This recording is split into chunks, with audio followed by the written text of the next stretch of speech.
Vous me connaissez les amis, je ne suis pas du genre à me faire mousser. Pour autant, je me permets de vous rappeler ou de vous signaler que vendredi dernier, j'avais posté le tweet suivant. Ok, je vote Macron, s'il s'engage à ne toucher ni au 49.3 ni aux ordonnances, chacun apporte sa pierre pour faire barrage au FN. C'est vrai quoi. Pourquoi ça serait exclusivement à nous, qui considérons que la politique menée par Emmanuel Macron sous la présidence Hollande a été toxique pour le pays, comme le sont ses projets pour l'avenir, de faire un geste en votant pour lui, et lui, rien du tout. Voilà, donnez-moi le chèque. Non, je vais le remplir, vous signez juste là, merci. Or, en lisant le journal ce matin, j'apprends que Jean-Luc Mélenchon est passé aux 20h de TF1 hier soir, et qu'il a donné le conseil suivant au candidat de En Marche. Je le cite. Au lieu de m'insulter, au lieu de tordre le bras de mes amis et de les maltraiter, pourquoi, par exemple, ne ferait-il pas un geste? Il pourrait leur dire, écoutez, je vous ai compris, je retire mon idée de réforme du Code du travail pour que vous puissiez faire mouvement vers moi. Et oui, il est comme ça, Jean-Luc, il reprend toutes mes idées.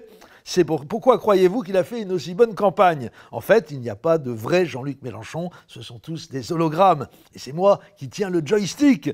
Par contre, je ne suis pour rien dans la décision indigne, scandaleuse et criminelle de ce pantin pathétique de refuser d'ordonner aux masses lobotomisées qui ont voté pour lui au premier tour de la présidentielle de déposer un bulletin Macron dans l'urne lors du second.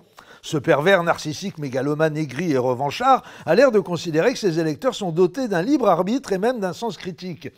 Quel démagogue! J'en parlais hier avec mes amis Philippe Val et Johan Sfar, et Philippe me disait « Mélenchon, c'est le nouveau Marcel Déat ». Et Johan a ajouté « Non, c'est le nouveau Jacques Doriot ». Et moi, j'ai conclu, pour déconner, c'est un peu mon boulot aussi, appelez-le Mélenchaise.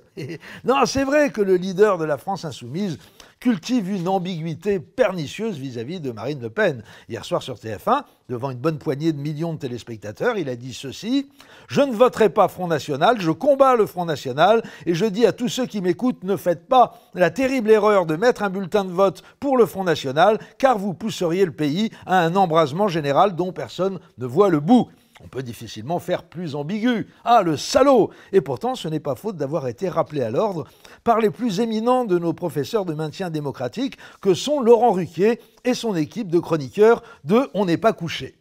Je vous cite Laurent Ruquier. L'élément de langage de Mélenchon dimanche soir, c'était « On attend les chiffres officiels. Maintenant, on va pouvoir attendre 5 ans, d'autant que ceux qui ont voté pour lui ne recommenceront peut-être pas de sitôt, maintenant qu'on sait qu'il est passé de la France insoumise à la France irresponsable, en n'appelant pas à voter Emmanuel Macron ou à minima, en déclarant qu'il votera contre Madame Le Pen. Oui, monsieur Mélenchon, c'était bien de piquer les électeurs de Marine Le Pen au premier tour, mais ça aurait été encore mieux de ne pas les lui rendre au second.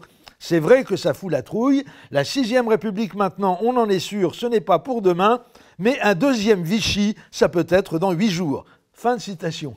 1 point Godwin. 1. Mélenchon collabo au service de la barbarie nazie.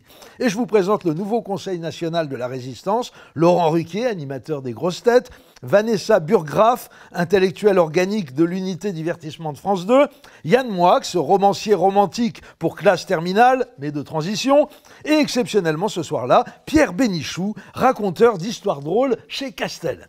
Laurent Ruquier, dont je rappelle au passage qu'il est celui grâce à qui l'admirable démocrate Éric Zemmour est devenu une véritable star qui diffuse à des centaines de milliers d'exemplaires des livres racistes et homophobes. Pour dénoncer la France irresponsable, il est vraiment l'homme de la situation, Ruquier. Je passerai vite sur le jugement sans appel de Vanessa Burgraff, qui a trouvé Mélenchon indigne, et sur celui de Bénichou, qui estime qu'il s'est conduit comme une nullité et qu'il est devenu un ennemi de la démocratie, pour vous livrer un extrait de la diatribe mélenchonophobe du petit Moix.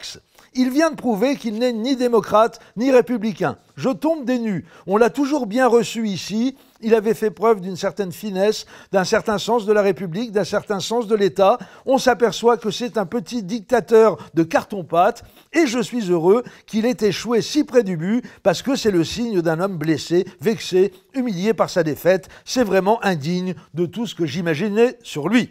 J'adore « on l'a toujours bien reçu ici, je tombe des nues ». Mon Dieu, qu'a-t-il fait encore, ce malotru? Il a cassé de la vaisselle, il a pissé sur la lunette des toilettes pendant la pause, il a confondu Yann Moix avec Alexandre Jardin. On l'a toujours bien reçu ici.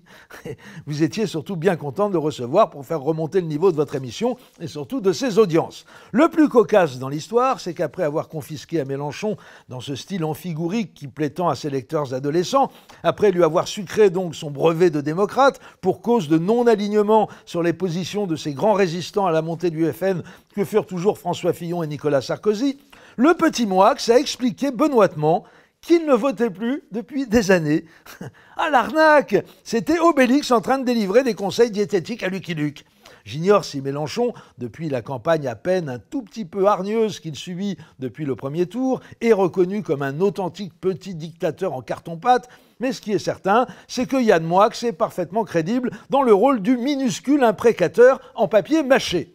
Post-scriptum, a priori, je vais mettre un bulletin Macron dans l'urne dimanche parce que je pense que si Marine Le Pen obtient un pourcentage suffisamment faible, voire humiliant, la horde des vieux fachos menée par la nièce infernale va lui tomber sur le casque à pointe et ça va être un massacre. J'ai bon espoir que le FN ne survive pas à la centrifugeuse groupusculo-mortifère qui va se mettre en route en cas de défaite sévère, ou au minimum soit durablement affaibli. D'un autre côté, quand j'entends ce que j'ai entendu samedi soir sur France 2, j'ai bien envie de dégainer du blanc. Ils vont y arriver à la faire gagner, la meilleure amie des dauphins. Ne cherchez pas à comprendre l'allusion que je viens de faire, c'est une blague qu'on se fait entre nazis, pour déconner. Allez, à lundi prochain, peut-être.